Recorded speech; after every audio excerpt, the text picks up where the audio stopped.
The video you are watching contains the ideas and opinions of a single individual and are not necessarily in agreement with licensed health professionals.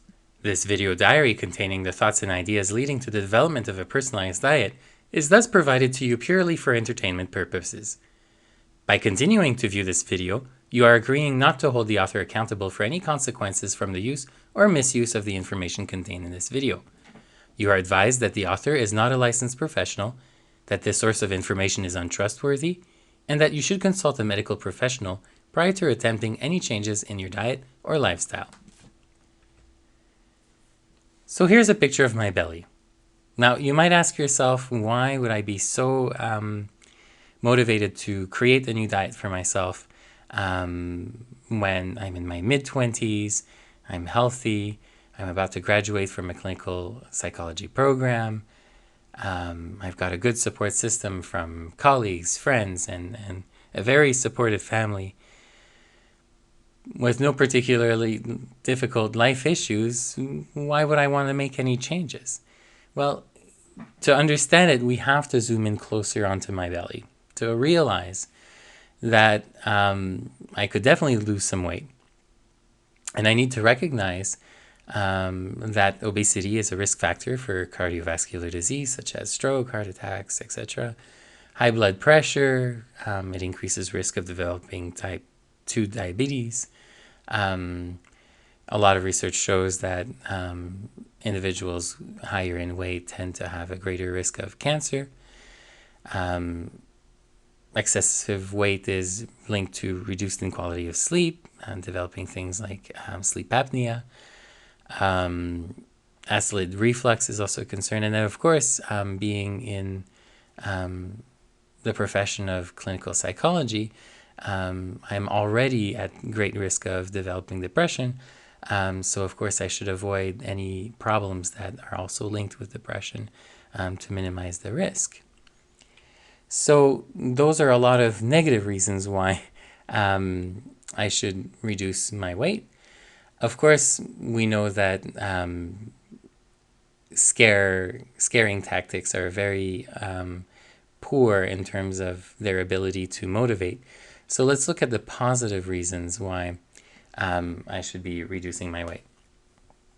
So if I look at the value directions of my life, that is the things that are really what I'm living for, the single most important thing in my life are my relationships. Now, of course, if my health eventually begins to decline because I am overweight, then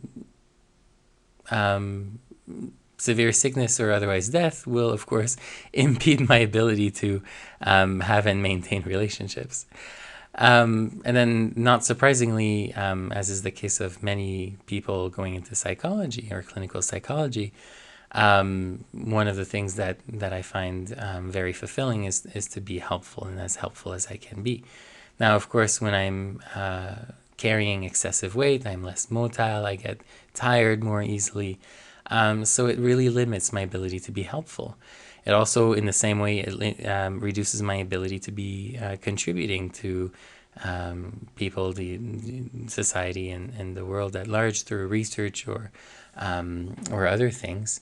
And then even in terms of having fun, since my idea of having fun often involves dancing or photography or performing arts, which can be limited by excessive weight.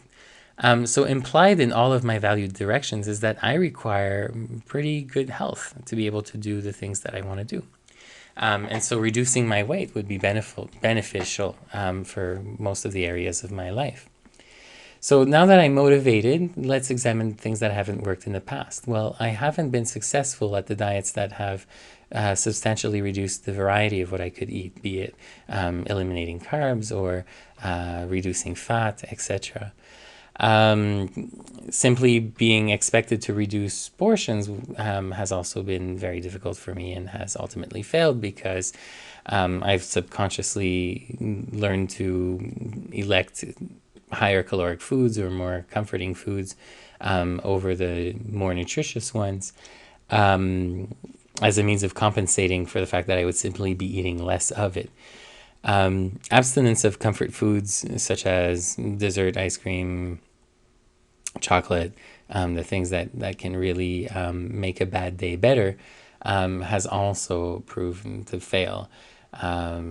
Ultimately, I might abstain for a while, and then when I finally sort of break down and truly need comfort food, then it would look almost like binging, and then it would be difficult to get back on track. And then harm reduction methods where, or strategies where some comfort foods would be allowed under some circumstances and some limitations and all that stuff, can become very, very complicated. So although the idea is good, a simpler means of controlling that would be very useful. Since I've noticed that I definitely tend to eat more or otherwise lean towards more caloric foods on days where I've had a really, really hard time, or that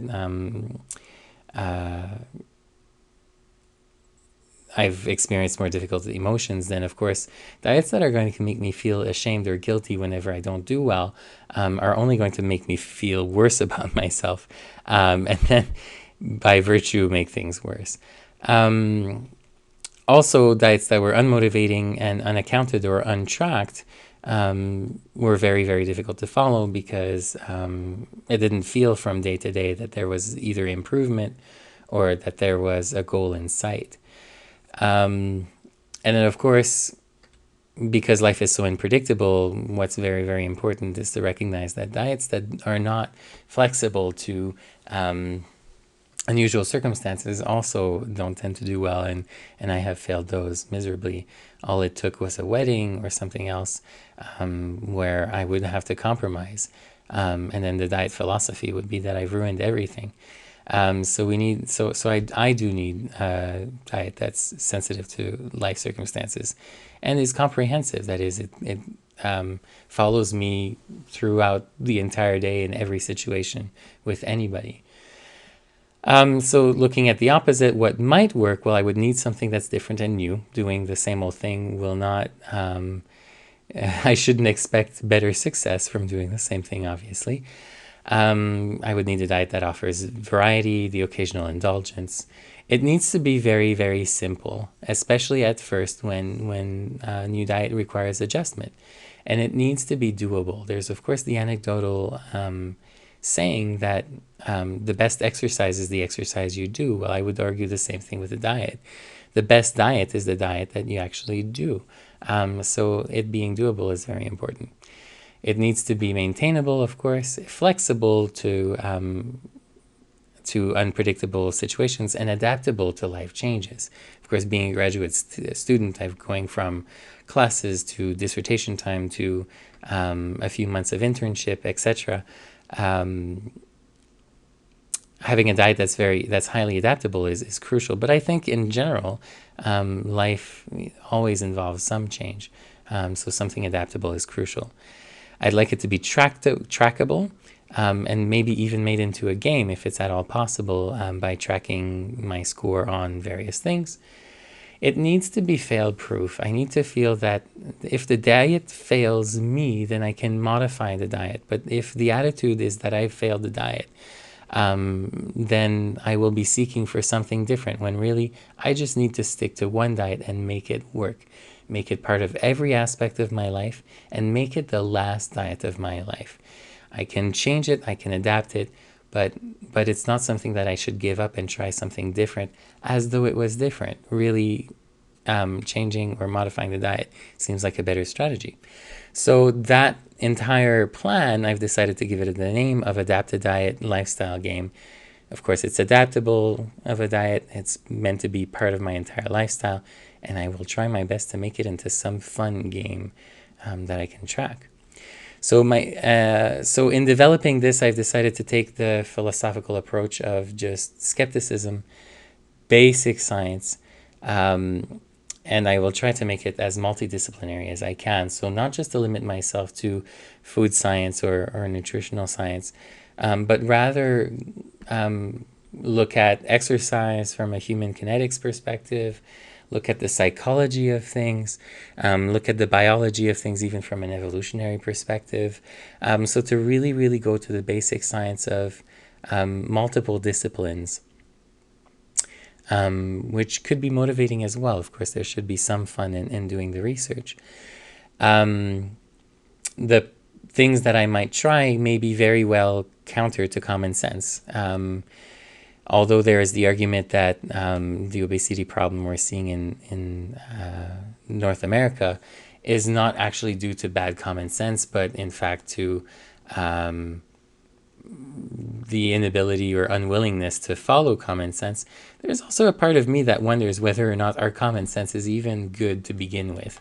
And so I'll be wary of groupthink and the idea that if everybody thinks one way, that it must be correct, or that it's likely to be correct. I won't even allow myself to make that assumption.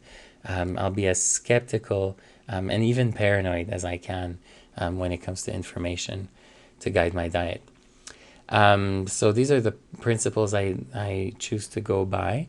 These are promises that I'm making myself, and these are attitudes that I am choosing for myself. And so you can see the motivational interviewing language in there, if you know what that is.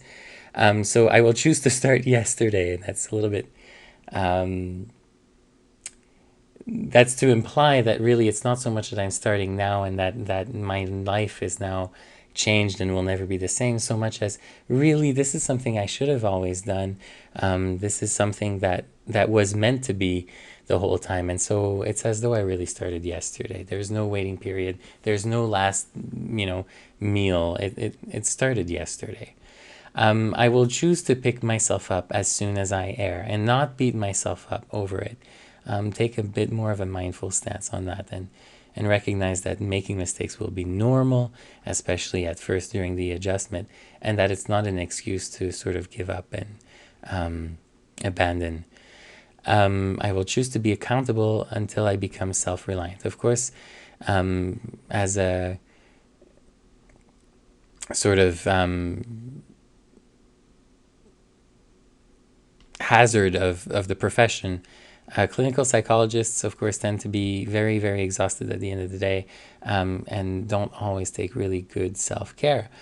So by being accountable to others about taking these steps for my own personal care may be a very, very useful thing to do until I feel myself that I deserve to make them, or that I'm warranted to make them, or that the sacrifices I might make to take care of myself are worthy. And of course, I will choose to constantly examine and revise my Adaptadiet Lifestyle Game.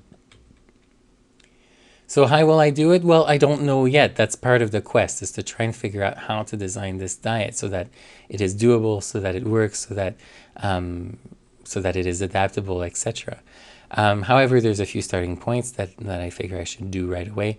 One is to start tracking exercise, food intake, the ideas that I have about how to change the diet, the challenges that I find are really difficult, the emotions that I'm experiencing, the thoughts that are going through my mind, the behaviors that I'm engaging in, particularly the ones that I'm doing out of reflex or habit.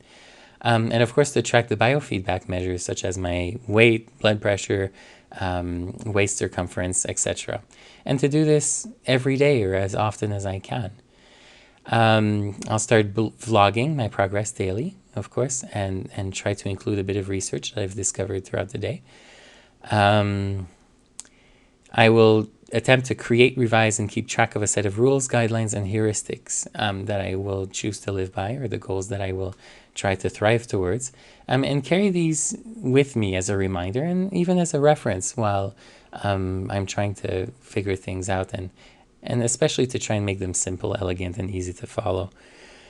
And then I will regularly assess the situation, choose new and progressively harder goals, starting with easier, very manageable ones, and as I master those, taking on more important ones. So for tomorrow, I'd like to start tracking, and I will try and discover, based on my tracking, a single, easy to sustain and easy change to make as a first steps towards becoming healthier. So thanks for watching. Thanks for helping to keep me accountable. And of course, if you found any of this interesting or fun, then by all means, please subscribe.